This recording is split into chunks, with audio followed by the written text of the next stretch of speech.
Hi mga ka-Ronbel! Malipayong Domingo kaniyong tanan! Kumustang kahimtang sa iyong panahon diha? Diri sa amua, pura buyag hayag na niya, wala siya uwan. First time nga tapul akong Domingo ron, murag hapit na ginmudunggo ang barko. Nailif over nga pork chop gahapon. Dapat i-bring house sa kong igsuon para sa iyong anak. Nya nahabilin man. So ato ning sisig. Basic na pag-isa. Giuna sa nako ang bombay, ahos, o nya espada, nya atsal, o nya ang katunga sa dahunan. Nya ang katunga ang dahunan nga ato siyang i-garnish. O kayo-kayon sa nato mga lamas para manot suhot ang kahumot. Dapat gud kuno kay naong gini sa baboy ang isisig. Nya pwede naman sad magbuot ka kung unsa isisig nimo, di ba?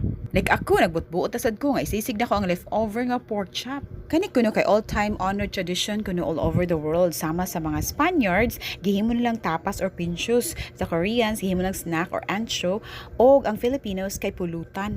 Ang nakaunaan ni kay mga Agustinian friar katong 1732. Sa Angeles City kay ang sisig came from the word manyisig or mapanyisig, which Berganio defines as a salad.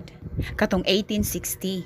According to nutritionx.com, ang source of calories niya kay mga protein, carbohydrates, ug fat. Of course, you should eat in moderation sad. Enjoy your Sunday with family. Mo ka-Ronbel Gums!